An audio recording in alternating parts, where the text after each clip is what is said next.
Life friends எல்லாம் எப்படி இருக்கீங்க? 100 கிராம் கொண்டக்கடலை முளை கட்டி வச்சுருக்கேன்.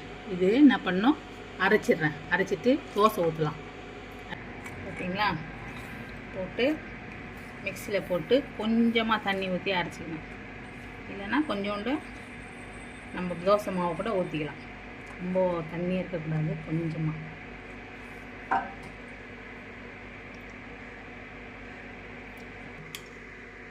இதோட கொஞ்சமாக தோசை மாவு ஊற்றி தண்ணிக்கு பதிலாக இதை ஊற்றிக்கணும். ஊற்றிட்டு அரைச்சிக்கணும். இப்போ பாருங்கள், அரைச்சி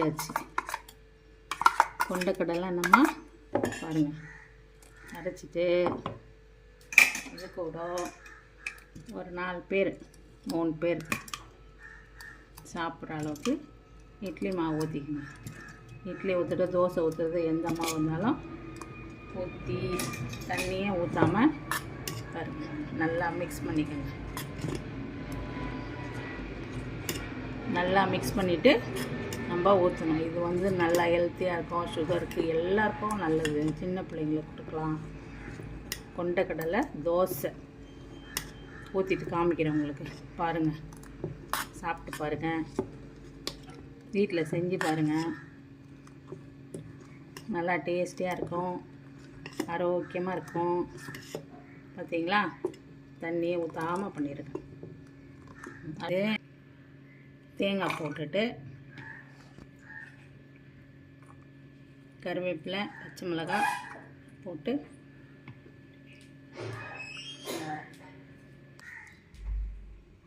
முதல்ல நம்ம தேங்காய் எல்லாம் மிக்ஸ் அரைச்சிட்டு அப்புறமா உடச்ச கடலை போட்டு தண்ணி ஊற்றி உப்பு போட்டு திரும்ப அரைச்சி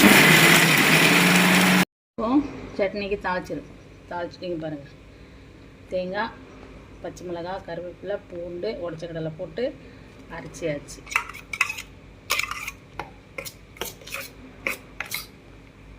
இந்த தோசைக்கு இந்த சட்னி கட்டியாக இருக்கும். சட்னி சூப்பராக இருக்கும்.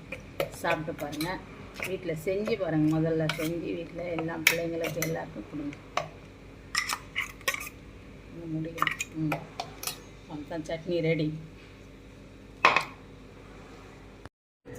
தோசைகள் காஞ்ச பிறகு தோசை சரியாக வரலாம்னா கொஞ்சம் எண்ணெய் போட்டு வெங்காயம் தேய்ச்சிடுங்க. வெங்காயம் தேய்ச்சிட்டிங்கன்னா உங்களுக்கு தோசை நல்லா வரும். அழகாக ஒட்டவே ஒட்டாமல் வரும். மாவு பாருங்க இருக்கும்.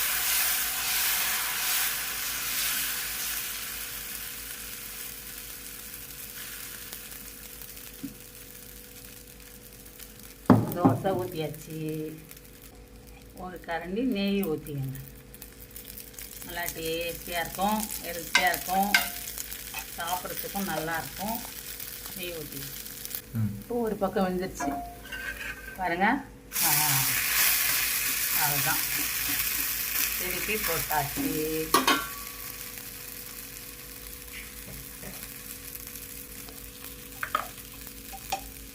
கண்டு நெய் ஊற்றிக்கணும்.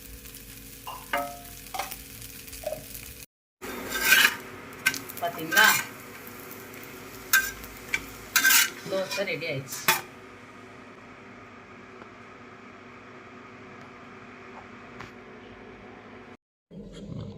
தோசை ரெடி ஆயிடுச்சு, சட்னி ரெடி. இப்போ நம்ம சாப்பிட வேண்டியது தான். வீட்டில் செஞ்சு பாருங்கள், எல்லோரும் கொடுங்க. சந்தோஷமாக இருங்க. ஆரோக்கியமான சமையல்.